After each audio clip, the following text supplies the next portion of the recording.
Welcome once again to the Radical Imagination. I'm your host, Jim Vrettos.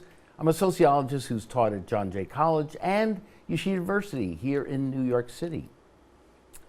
It's been shown throughout the world that reducing economic inequities decreases the rate of both criminal and political violence far more effectively than any police force, prison system, or military intervention ever invented.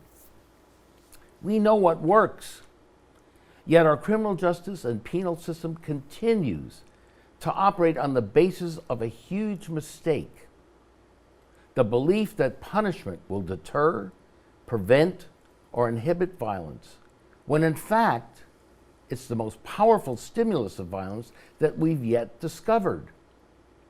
The first thing we need to do to reduce levels of violence is to stop responding to the kind of violence that we call crime with the kind that we call punishment. It hasn't led to a safer and more lasting peaceful world.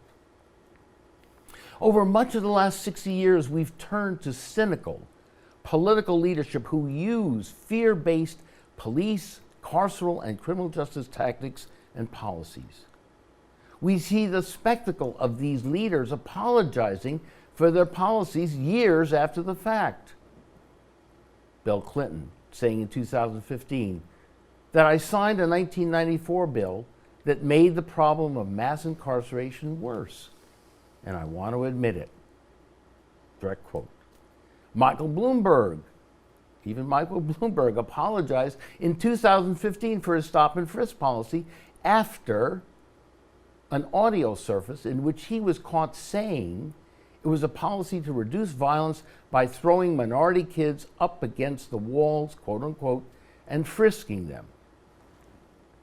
New York is again turning to a politician who is intent on winning votes in a quick fix effort to lower rates of violence. New Mayor Eric Adams has called for an increase in the police budget, a renewal of stop and frisk policy, and agreed to hire nearly 600 new correction officers. He's advocated austerity measures and cut virtually every city agency's budget while raising the NYPD's. He's ignored a plea by city council members to end solitary confinement at Rikers Island, even though the practice has been deemed as torture by several international human rights treaties and the United Nations. Most of the Democratic political establishment in the city have opted to go along with his programs to get along in their political careers. Many academics in the field have also not opted to vigorously challenge the nature of modern policing itself as a tool of racial and class social control. Today on the Radical Imagination, we welcome two courageous individuals who are doing that necessary work. Jonathan Soto is challenging one of those go along, get along, entrenched Democratic incumbents in the Democratic primary for New York State Assembly, District 82 in the Northeast Bronx. He's a former campaign aide for Alexandria Ocasio-Cortez, grew up in a working class family that moved between New York and Puerto Rico, is a public school parent, creator of the Homework Helpers program and mutual aid efforts, a faith-based community organizer, and strong supporter of the transition from criminal to restorative justice. Alex Vitale is professor of sociology and coordinator of the Policing and Social Justice Project at Brooklyn College. Through his classic book, The End of Policing, he's become a local, national, and international spokesman and go-to expert on why and how the expanded modern policing role is exacerbating the very problems of public safety it's supposed to solve. So here we are. It's wonderful. It's absolutely a blessing to have both of you here to talk about this important subject and how it relates to your campaign, your incredibly important academic work. So let's get started with that. Jonathan, how do you relate to what Alex has been talking about in terms of defunding the police, a radical transformation in how we see the nature of police? First of all, how do you understand his ideas, and how do you try to bring it into your campaign to convince voters that you have the message that's going to make them a lot safer? Absolutely. I'm running on a platform of whole communities and safe streets, because we cannot have safe streets if we don't have wholeness in our budget, if we don't have wholeness in the things that prevent crime as opposed to responding to crime. And Alex's contribution has been not only timely, but I think it's been very clarifying in understanding that there is a historic bias that is undeniable in the root of policing as an historic institution that has impacted with surveillance, with economic oppression, communities here, indigenous, then black and brown, as we know, policing served as a function to catch people who were enslaved. This is also something that I believe, as a person of faith, that we need to transition into a society that is away from fear-based policymaking. It's very clear that societies that are rooted in fear and create policies out of fear operate in a zero-sum world where you get at the expense of me receiving. And those are the politics that are reactionary. And we, by reacting to a lot of these systems that are really hurting us, and I say this as a public school parent and as a homeowner in a district with lots of police officers, as the New York Post recently pointed out, but I can't shy away from the reality that we need a transition. We're not attacking the overburdened, police officer, many of who I have family that are police officers that are being asked to engage with people who have situations with their mental health, dealing with homelessness. You do have family members in the police department and corrections as well? Yes, very closely must have reminded. Interesting holiday dinners together. Well, I mean, and I think that's important because it's a form of discussion, and through discussion, Absolutely. and I'm curious to learn more from Alex, but in that discourse, I learn from my cousin's perspective. Right, discourse becomes a vehicle, an instrument, and I think that elections are supposed to stimulate public discourse in a way that's not fear-based, in a way that we could understand what are the impacts and bring substance, and that's what I think Alex's contribution and book has done, not only for the left or the progressive left, I think for everyone that wants a safe and whole community. It does go beyond labels, doesn't it, Alex? It's not a matter so much of left and right and liberal, conservative. How would you encapsulate your research, your work? You're not just talking about the policing, although the book, of course, is called The End of Policing, but you're talking about something even larger than that, aren't you? Yeah, I think, first of all, it's great to see you again, Jim. Yes. And it's great to be on with Jonathan. And when we think about public safety, right, so much of our discourse in the United States has been reduced to the Republicans versus the Democrats. And in a way, people often have trouble figuring out what to do with me because I'm not using the politics of this to try to advance one side against the other. I got problems with both sides, and I also think there's room to work with both sides. But what we're really talking about here are some pretty fundamental transformations.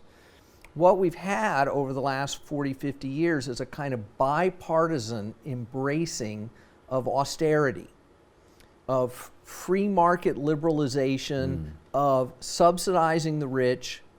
And cutting programs. By austerity, you mean cutting programs the social to pay for programs that we had some That's right. input in the 60s and so on. So we've systematically defunded mental health services. Right. We've defunded school systems. We've defunded job training and substance abuse services. And then we've turned those problems into problems of policing.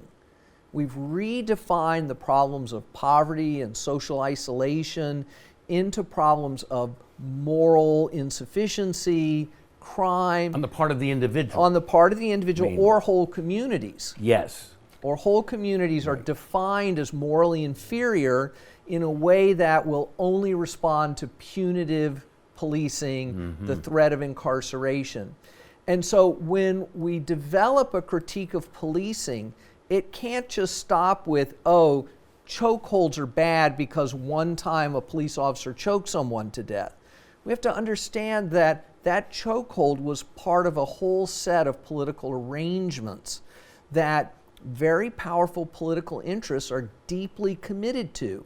And so even though I think I have, and others in this movement have, the best strategies for actually both reducing police violence and violence in the community, the resistance to that is not really a technical disagreement about the effectiveness of what I'm proposing. It's their commitment to austerity. It's their commitment to tax breaks to the rich. It's their commitment to the real estate donors that finance their campaigns. And so we can't be naive about what's at stake here. And we have to go explicitly after those interests in the struggles that we engage in. And is that what your campaign is trying to do? To raise awareness in your community, especially, obviously, what you're running in, that in part has been perhaps looked down upon as a troubled, disorganized area and so on. So how do you turn this around among your voters, the potential voters that would vote for you? Sure. Centering, I think, the pain so many have felt throughout this pandemic, and showing how the system, and I think that's something deeply felt, that the system has let many down, especially in the economic lives and in the investments and people being able to stay in their homes or being able to have opportunities to engage in their expression of economic development. For example, we have a food vendor, a street vendor, just the other day, who is trying to actually make ends meet during this crisis. And police resources were used to handcuff her and to take her and not only provide shame, but to destroy the things that are making her livelihood possible, and that most New Yorkers actually find as something that they want to support, especially in areas that I live in. So why is it that the emphasis has to be on policing a food vendor as opposed to creating a development program through SBS, the small business, that could provide a zone of food vendor, I would say cooperatives, that could provide fresh fruit that are grown from a local farmer? I mean, that's the problem. And all those things cannot happen, as Alex mentioned, because we have a zero-sum game. Right? Where the police must get this amount of money at the expense of people getting something and nothing, or something taken away from them. We mentioned that in the opening with the new mayor. He's doing the same thing and bringing back the same failed policies. Trying to fool people again. And this is the subway situation. It's a classic example in a sense, right? We're told that we need to flood the subway with police because of problems of violence. But the occurrences of violence are quite rare. They have complicated causes, and they don't necessarily respond automatically to the abstract idea of more police in the subways. So what do these police actually do all day? Because they're not catching serial killers and they're not catching axe murderers. What they're doing is stopping people for turnstile jumping, harassing street vendors, displacing homeless people. The most sort of marginalized populations in our society are exposed to more intensive criminalization, is what this looks like. And on the streets, it's the same thing. The mayor's new anti-crime units, whose sole purpose is supposed to be get the guns, get the really bad guys, almost exclusively what they've done is issue traffic citations. Because what they're doing is vehicular stop and frisk. They're just stopping all kinds of vehicles that are driven by black and brown guys, mostly guys, and since they rarely find guns, what they're doing instead is dinging people for registrations and driver's licenses and insurance, which is a further burden on folks who already don't have two nickels to rub together. Your community can understand it at that level, can't they? They see what's happening out there. So part of your job is offering these alternatives. Viable alternatives that concrete alternatives that people can see and pursue.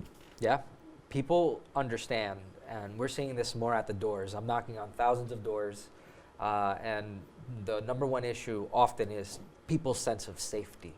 But the way that safety is framed is not, we need more police to respond, because people see that there's excessive response. My district just changed. I'm running against an incumbent that's been there for 17 years, and now it's majority.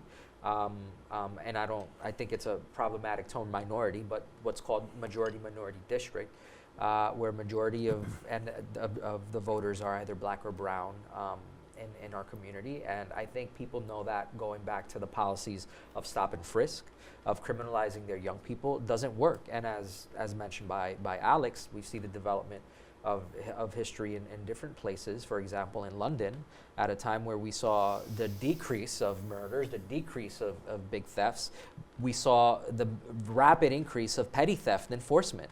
And that's where we saw the origin of policing happening there. Broken windows. Always. Here. And instead of fixing the broken windows, the irony, it's so Orwellian, just the use of language. In fact, instead of fixing the broken windows and addressing the root cause, you look at the outcome as the pretext for engaging in this type of policing, which is predictive. Predictive policing, by definition, is unconstitutional, and it's supposed to be precluded by the Fourth Amendment, which I think we see with these decisions that are happening. I'm very concerned about the erosion of privacy, because that's another place, as we become more digital and more mental as we evolve, the way we see policing as it relates to our data, as it relates to biometric capture, as it relates to all these things, in the most over-policed place where there's the most cameras, and in the richest country in the history of the world, which, as we know, police is meant to protect capital, we have a moral duty to act. And that's why we're leading with whole communities and safe streets. We cannot ignore safety. People don't feel safe. I'm telling you, it's easy to come with this ideological narrative and be self-righteous. You have to meet people where they're at, and they want their lights fixed in the dark alley. They want their elevators fixed. That don't get housing. They want to make sure that their services do community-based partnerships with houses of worship that could have a center for people who are unhoused to stay there if needed, right? These are solutions, as Alex mentions, and as so many people have pushed when we think about community empowerment, are there. But we're not getting there because our politics are taken over by donors, big donors, that get huge contracts, security contracts, education contracts, police surveillance contracts. So I'm very explicit that it's also a political problem in addition to a policy problem. Right. Did you want to talk a little about some of your ideas concerning jobs?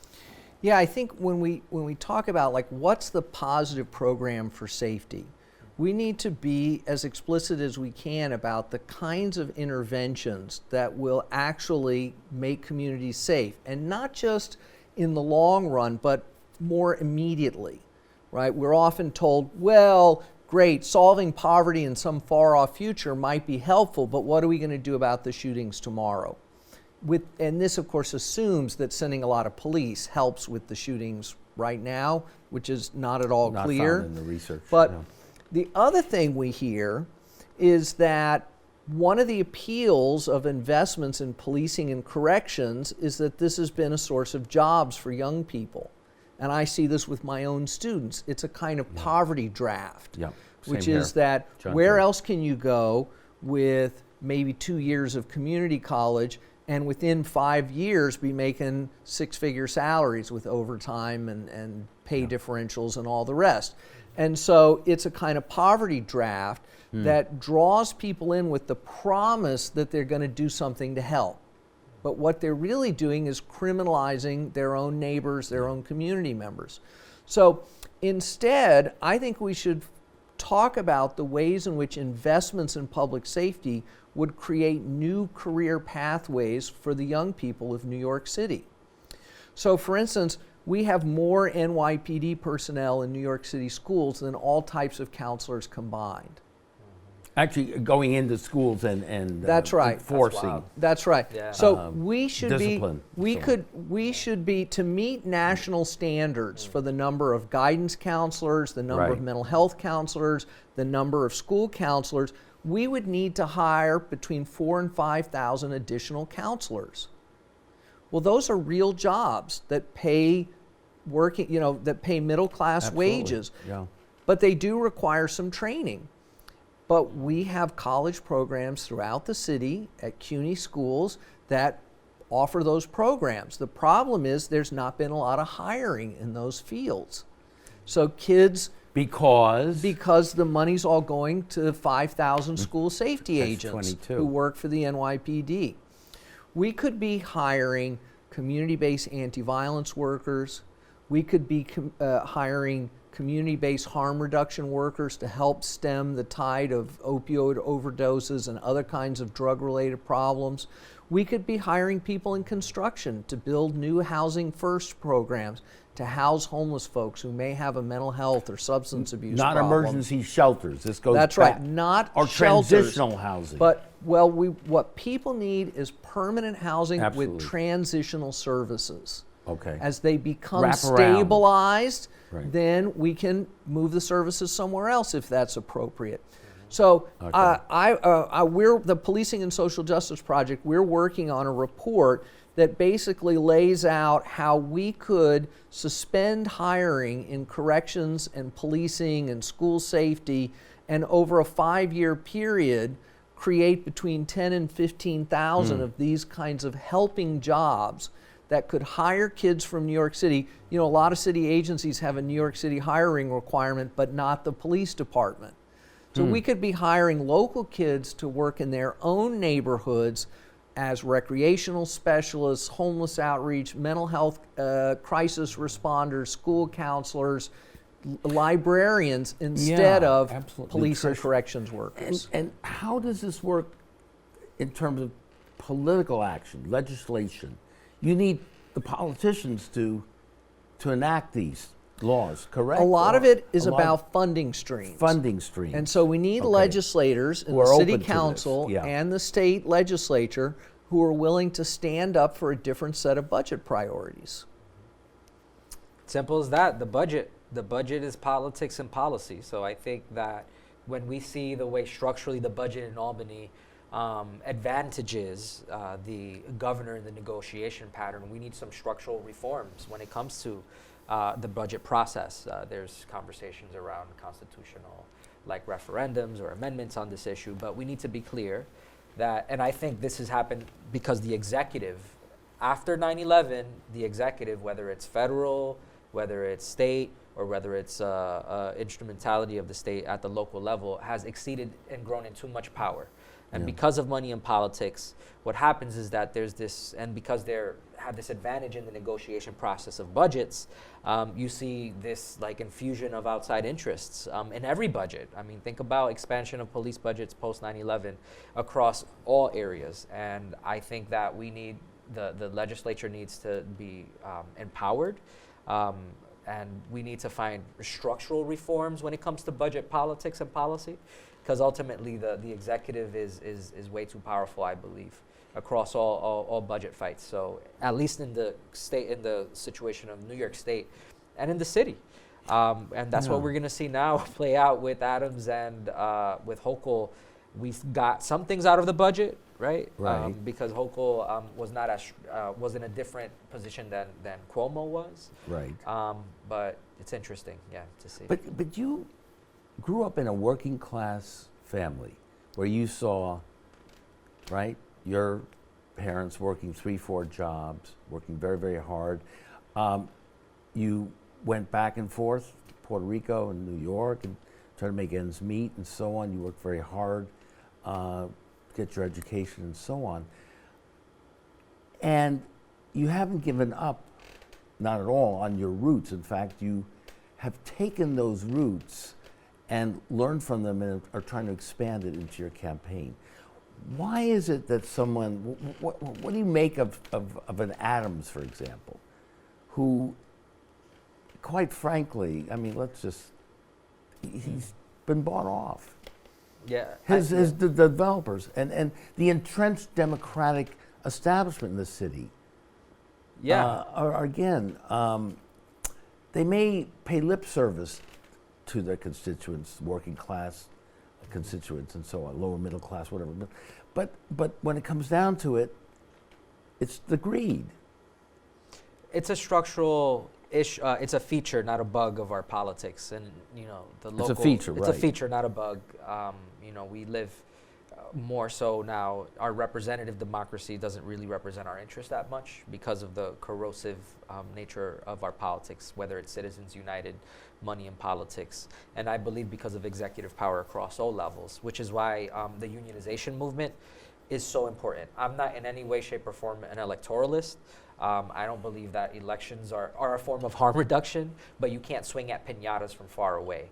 So right now we have, the New York City budget, we have the state budget, we have Wall Street. New York State has a lot of oversight that's not exercised. Right. Potential oversight of Wall Street that it's not exercising. So I do think we need a more focus on how do we swing at the piñatas and have a movement of groups, right, of folks who are direct impact, direct action, academics, working people, union movements, and electoralism faith-based. as a And faith-based, I wanted to yes, bring that in yeah, as a faith-based moral too. movement. This is also about morality in a sense, isn't it?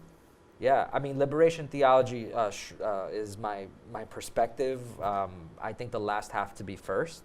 And it's very clear who have been left last in our society. So it's a moral duty to do that type of organizing. And Jesus said, "Those who live by the sword die by the sword." So what would that make? The love of money. The love of money is the biggest evil. So what would that make the richest country in the history of the world that has the highest number of arms? I mean, there's a moral indictment right there. So how do we flip it? And Alex is again the end of policing. And I think a lot of the the ideas that are there so fruitful, and we're seeing that's why a lot of people are talking about it today. Absolutely. Not to put you on the spot, Alex. You're not a theologian, I know, but you do relate. You're an academic. You're data-based and fact-driven and so on. But there is a moral part of this, right? There's some programs, policies that are, as Reverend Barber puts it, it's not liberal, conservative, as you said at the beginning, too. It's right or wrong. I mean, it's a decent thing to do. I mean, this is not rocket science. Well, I'm the product of a Jesuit education, so I'm not immune to discussing the questions of Christian theology. And I think that, and I'm a big fan of Reverend Barber and the movement that he's working tirelessly to try to pull together. And I hope people will be able to go to Washington this summer for the Poor People's March that he's June 18th. putting together. I think that we have to ask some ethical questions of those people who go around trying to convince us that police are the solution to every problem. And I think part of what we have to, the responsibility that they have to be held to, is to account for the costs of those interventions. Academics, policymakers, journalists go around saying, well, one time there was a study that showed that when we put 50 police on a street corner, we prevented a robbery. Therefore, policing works. We can't ever have enough police. We just have to keep expanding policing because it works. But what those studies never take into consideration is what's the other side of the equation? Works compared to what? Or works at what cost? So, for instance, we hear with school policing, well, if school police, can save the life of one child, it's all worth it. The metal detectors, the harassment, the arrest, the brutality. But the last year that we have full statistics for, school police killed 3 students. So, did we save one life at the expense of 3? And create the sort of negative energy. A negative environment for students. This would be tolerated in any sort of upper middle class private school. Come on, we know that. We at nice white wealthy private schools up in Westchester, they already have police abolition. If their kid gets caught with marijuana, no one's calling the police. Right. Because that's the last thing their parents want. Because their parents know nothing good can come out of that for their child. And since the parents pay tuition, they have power in that system, and so they wouldn't allow school policing for their children. But somehow, when a poor black or brown kid in New York City school gets caught with marijuana, it's immediately a police matter. in a way that's going to often permanently damage the future of that young person. Yeah. And those are exactly the kinds of ethical questions that we need to be asking. What is the cost? What are the burdens that this system places on entire communities under the pretext that it's helping them? Is that an argument that can win the conservatives over, hardliners, on crime? Is that an argument that you could use in a campaign that would make sense and that would really bring results? It's clear that our society has gone through turbulent several years, and this pandemic has really done what I think is disturb and disrupt our collective psyches.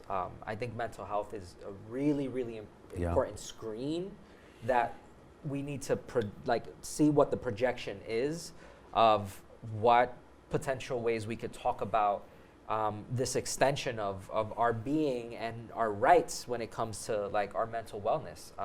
You're seeing mental health in schools in New York City with so many young people who did not have access to so many services, how it's skyrocketed. We have over 250,000 students with special needs who have really been brutalized. And what say you when they grow up and there's a crime wave, right? Because their issues were never addressed, similar to how this crime wave is a byproduct of issues that we didn't address in the past. It's just been exacerbated. Past becomes prologue, you know, what has been becomes again, and I think that we need to disrupt that cycle. It is an intergenerational cycle of policy failures that we can't anymore, we have to break from that. That's why I think the politicization of mental health and mental wellness is extremely important. I also think the decriminalizing of drugs, specifically as it comes to therapeutic uses, will find great support. I mean, in a lot of the police forces right now are veterans that were really, really like brutalized throughout like their society, and I know this deeply because my partner and I, we had to, and just the first time I say it, but we adopted our daughter. She's great when she was born, and her brother-in-law was a veteran who was brutalized by the system, and you know that's the thing, like, and beautiful person, but the negative externality is always born on the network of people that are in black and brown neighborhoods, either poor, and that externality is like flipped with this fear-based narrative. Right. So it's not the people who have to deal with the negative externality, it's all of us in ways that are apparent and unapparent, as I just expressed right now. Making it personal, as you're doing, is so very important. We know the statistics. 250,000 people die in this city alone from structural violence. But what you're talking about is an example of that structural violence that people every day are putting up with or have to. And the toll that they're playing is unbelievable. You know, we don't have to convince every conservative. And we're not going to convince every conservative, right? We have to cobble together electoral majorities that allow us to make big structural changes. But that does mean that we have to win a lot of people over who have been told their whole life the only tool to produce public safety is policing. And it is going to take a lot of work to change minds. But it happens at this neighborhood level, at the level that Jonathan's operating at, of talking to people concretely about what it is they're afraid of, and then laying out what we could do that's better than just turning it over to the police. And I think that when we have the opportunity to do that, we see very positive results. The reality is in the last round of city council elections, about half the people who won ran on some version of this, of talking very differently about public safety, of decentering punishment and policing as the solution to all our problems. And we see this happening across the country. We've got a whole generation of young people. I travel on a weekly basis almost, visiting with candidates and movements in various cities across the country where people are running on these campaigns. I had a meeting a couple weeks ago in Los Angeles with the vice mayor of Burbank, California, who ran on, we need less policing, we need investments in community services. You know, in unlikely places, people are winning these elections and beginning this process of rethinking public safety in ways that are going to make us not just safer, but are going to help us to live in a more just world. And that's what you call the wholeness of communities as well. Whole communities, Whole safe streets. communities, safe streets. Yeah. And there's so much talk about, again, gang violence, intervention. What do you say to people in your community about the drug war? Let's talk a little about that. Your response to that and gang violence. I mean, two-part response. First, you need to reach a person at the age of 13 or 14 before they reach the age of 16, especially when you have concentrations of violence with opportunities. You know, it's investment in an education system that transitions people into a place where their labor can be valued and they're not alienated from it, from an actual job that could probably go into making their community infrastructure better, right? And providing that opportunity and being very clear about it at the age of 13, 14 as soon as possible. I think when you get to the age of 16, and a lot of the data and the research shows this, you know, by that time we need to not continue to criminalize and penalize, because you lock in just this entire resentment. Do with them at that point? Restrain, therapeutically, nurture, but it's not about punishment. We need those community resources for that age group, correct? Absolutely. We need the community resources, and we need to do also is minimize the impact that like violence can take, and we need to take guns off our streets. I mean, it's very clear that you will see a lot of the sensationalized headlines really come around gun violence, and we need to focus on getting guns off our streets. How do we partner with lots of houses of worship, do gun buyback programs without police? But because what happens is that you got to be careful, because you don't want to introduce the police to recriminalize. So it's going to be, and it's not going to be easy. I think that's the number one thing that we have to be clear, that jobs, we need early intervention. We need to also understand that this is not going to be easy, and we need to address and minimize the harm, but what we're doing is just sowing the wind, and we'll reap the whirlwind 10, 15 years from now, when, you know, we get back what we've done in terms of criminalizing. Reaping it now. That's it. And you've talked a lot about getting guns out of the police hands, the tanks, the militarization. Well, I think we need to. You referred to England before. They don't. Well, we need to understand that policing is a major source of gun violence in our society. Absolutely. Police in the United States are responsible for about 7% of all homicides in America. And the American Public Health Association a few years ago passed a national referendum saying that police violence was a major public health challenge in the United States, and the solution was less policing and investments in alternatives to policing. So if we're really serious about reducing the violence, we need to address police violence as well.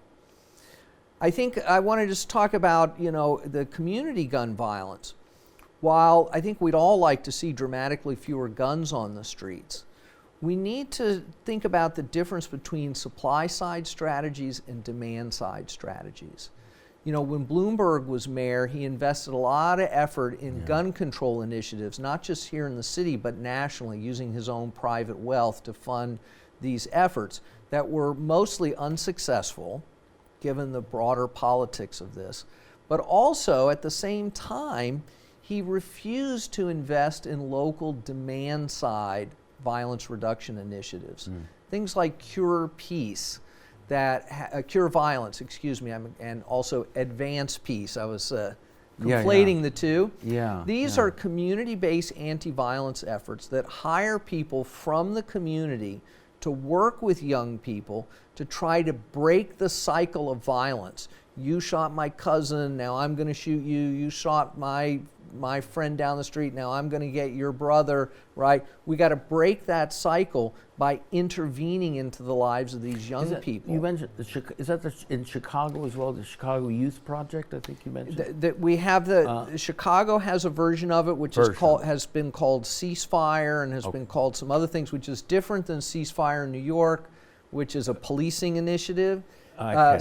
So you're more for that version? I'm for not necessarily the New York version. The Cure Violence model, which also is from Chicago originally, was developed out of public health expertise to say, look, violence is contagious because so much of it is retributive. You did this, so I'm doing that, or I was harmed, now I'm going to take that anger out on you. Disrespecting. Right? So we need to break that cycle, and we need to do it by interrupting it at the point at which someone is victimized or a friend is victimized, and working with those young people to try to channel that fear, anger, frustration into more positive outlets.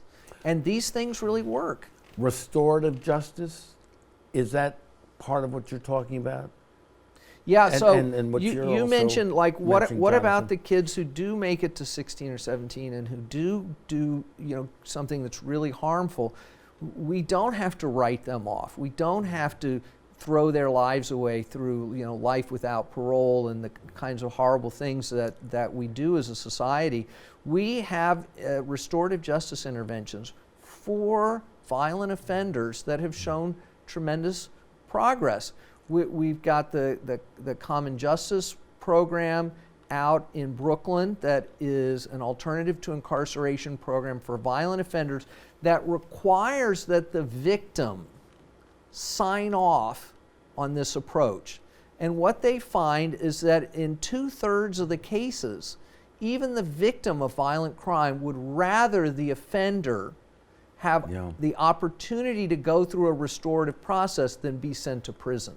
And they're healed themselves, in a sense. They are a stakeholder in that process, and can talk about how that violence damaged their life, damaged their futures, undermined their sense of safety. And the community can play a role as well in talking about how we need people to desist from violence so that we can rebuild our communities.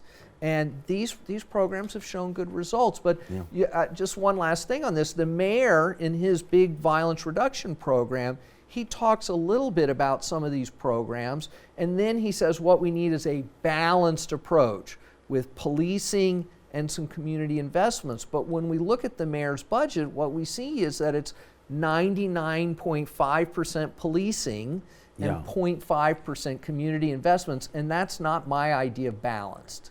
And that's a whole other show in terms about balance. Can you force rehabilitation? I mean, the fear-based punitive model, can that coexist with the restorative, rehabilitative, therapeutic one? And how does your faith-based communities, how would they respond to what Alex is talking about? Would they be open, receptive to this sort of redemption, if you want to call it that? Yeah, I remember one of my first memories. I was 5 years old. I grew up in Huntington Station, Long Island. There's a lot of gun violence there, and I literally remember we were in church one day, and there were folks who were involved in a gang dispute, ran into the church. They were bloodied. There was a stabbing, and that was a common recurrence. And having that sense of understanding the fear, like in a communal setting of a community that felt vulnerable. A lot of what they did, which was interesting, is they wouldn't call the police, but they would reach out and invite people to have a restorative session, even though they were proselytized. But what would be interesting is they would not only do that, but a lot of them had prison programs, ministry programs, where they would go to and engage with that goal. And it's interesting, if you think about the psychology there, of a faith community that is directly feeling violence at their doors that's coming in, but they're engaging on their free time to visit people who are, and I think that's something you mentioned, the analysis that exists, that we need an ethical advancement. We've advanced in our technology to the point where we've seen literally budgets represent how we think of our priorities, which is we need more guns, we need more weapons, but there's an ethical advancement that needs to happen. And I think the faith community, if they, and this is all around patriarchy and capitalism and racism, and all these things are very real, but if we go through a process where we see at our core the idea of love, of engaging with empathy. I'm glad you mentioned, yes, radical love and healing. I mean, we need it. And I think that at this time and at this stage in our society and how chaotic it's been, the cynicism is wearing off. I think the younger, like Gen Z, Zoomers are very intuitive and are talking more around how do we think of love in different concepts and frameworks. But there are abolitionists that have spoken about love in incredible ways. And many have taken to your campaign or helping. Yeah, and we have a deep tradition of how we think of all these things. So I'm excited around the possibilities of just enfleshing it a bit from the not only the moral, the faith perspective, but it's possible, and we can imagine that better world today. Absolutely. We only just have a couple more minutes, but touching on the drug issues. What are your perspectives in terms of legalization of all drugs, all illicit drugs? We've had Carl Hart on this show. Are you familiar with his work? And so, Yeah. so his recent book about educating responsible adult drug use as a human rights issue, as an issue that can enhance happiness in one's life. I mean, how do you respond to something like that? I think for what we're seeing, drugs are really about expanding consciousness in many ways, and in a system that is very brutal. A lot of people use it as a form of self-medication, and doing it in such a way that, as someone that works very closely with many people who engage and deal with substance abuse, because in my faith outreach work, that's something that we do. Criminalizing and otherizing is not the way. Right. And we've seen, historically, certain communities get certain drugs, as we talk about the drug war, right? Right. So you talk about legalization. Legalization could also is a perspective that could increase police enforcement, which many advocates may be against. Decriminalization is also another option. Where that enforcement doesn't exist, but I think we need to not only think about this in a way that is prudent, but also have people from different disciplines to understand what are the impacts and effects. And curious to hear what Alex has to think about this. Yeah. Well, just briefly, I think we do need to look at decriminalization. Voters in Oregon recently voted to decriminalize low-level possession and distribution of all drugs. Portugal has been doing this for years with good results. I think we also need to look at medical distribution of opioids under some system of regulation. We need to take the economic incentives out of the black market in drugs, where can be a lot of harms. And we need to invest heavily in harm reduction initiatives like safer injection, safer consumption facilities, needle exchanges, public education campaigns, peer-to-peer outreach, and all the rest. Absolutely, absolutely. Well, here's the book, End of Policing, Alex Vitale. It's a classic already. It's another edition. I'm going to get the other edition. It has been so wonderful to have both of you here. I think this has been a very, very upbeat, optimistic, in a sense, show. I think we've really gotten to some of the issues that we needed to get to, and I think there is a lot of hope that we can point to. And I think putting together a lot of what Alex has written about and manifesting it in a political sense and building the sort of community that you're trying to do is really the route we need to be going at this point. So thank you again very, very much, both of you, for being here on The Radical Imagination. Really appreciate it. You're welcome. Good luck. Good luck on the campaign. The campaign is, the primary is at what time? June 28th. What date? Yeah, June. So the primary is on June 28th. So Okay. June 28th. You got that, everybody? All It's right. taking place. You can All right. follow us at Soto4NY. And thank you so much Soto for for giving us this time. Thank you so very much. And thank you so very, very much for watching us here on The Radical Imagination. This is Jim Vrettos. We'll see you again next week on The Radical Imagination.